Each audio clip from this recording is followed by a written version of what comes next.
Il est très important pour elles d'avoir un corps identique jusqu'à l'énorme tatouage qu'elles se sont fait faire sur le flanc. Il y a 2 inscriptions en grec ancien qui est marqué Didymos Einai, donc c'est le fait d'être jumeaux. Ou jumelles. Ouais, voilà, ou jumelles. C'était logique en fait qu'on ait chacune le même tatouage. C'était vraiment pour dire, voilà, en plus on a marqué le fait d'être jumeaux, donc on voulait vraiment que ce soit marqué, quoi, ouais. Dans la maison, elles ont chacune leur chambre, même si au final tout cela reste théorique. Dans la pratique, ça ne se passe pas vraiment comme ça. On va voir ma chambre. Je l'utilise pas du tout en ce moment, donc c'est pour ça elle est très désertique, on va dire. Désertique parce qu'en fait, même la nuit, les sœurs ne parviennent pas à se séparer. Elles dorment ensemble dans la chambre d'Émilie. Donc ici c'est ma chambre. Enfin, c'est là où maintenant Lise elle dort aussi parce que souvent on a une chambre pour 2. C'est un peu nul d'avoir chacune une chambre plutôt, c'est Puis triste. moi aussi, j'aime bien être dans la chambre d'Émilie parce qu'il y a tout.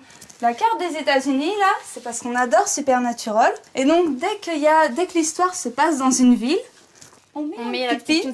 Si par exemple, j'ai mis le petit pins de l'épisode 1, c'est à Lise de mettre le petit pins de l'épisode 2. Ce serait pas logique que moi je plante les 3 premiers et qu'après Lise elle ait le droit d'en planter un autre. Donc il faut vraiment que ce soit équitable, quoi. Si j'ai planté 20 pins, Lise elle va planter 20 pins. Et s'il y en a 21 épisodes, ben on le fait à 2. On met à 2, tac. Des exigences au quotidien que les deux sœurs ne vivent pas du tout comme une contrainte. Les gens qui n'ont pas de jumeaux, ils n'ont pas de chance, quoi. Nous, on trouve que c'est vraiment une chance et c'est pour ça on remercie notre mère de ne pas nous avoir séparés dès la crèche ou dès la maternelle, de nous avoir habillés pareil jusqu'au collège, hein, quasiment, même au lycée. Ouais, je vais vous faire bouger. Une maman qui a toujours du mal, encore aujourd'hui, à savoir laquelle est Émilie et laquelle est Lise. Un grand sourire. Merci. On change? Ouais. Changer. Ben, j'arrive généralement à les reconnaître, mais il faut quelques secondes quand même. Parce que comme elles ont la même allure, la même façon de marcher, c'est pas toujours évident.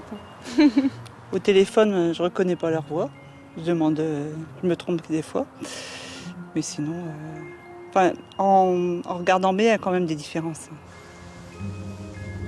Elles ont été élevées ensemble, à la crèche elles étaient ensemble, à l'école, ça a suivi jusqu'au bac et même après les études. Lise et Émilie adorent contrôler leur vie et leur univers dans le moindre détail. Elles ont déjà décidé à quoi devait ressembler leur vie future. On s'imagine bien avec des jumeaux, vivant dans une grande ferme au carré. Canapé. Une ferme dont elles ont déjà dessiné le plan. Donc ma chambre serait plutôt ici. Ouais? Ouais, parce qu'ici je verrais bien le salon. Donc je vais mettre chambre d'Émilie. D'Émilie plus copain. Pour le moment, il s'agit d'un jeu. La réalité, elles le savent, est bien plus compliquée que ça. Elles ont 24 ans et sont toujours célibataires tout simplement parce qu'elles ne conçoivent pas de vivre des choses l'une sans l'autre. Je crois que jamais j'aimerais un homme plus que j'aime Lise, quoi. Émilie, ouais, elle est à moi, quoi. Même si elle se marie plus tard, je sais qu'elle m'appartiendra toujours. Ouais, c'est vrai qu'il faut La seule solution pour Lise et Émilie, c'est donc de trouver des jumeaux qui devront leur plaire à toutes les deux. Tous les week-ends,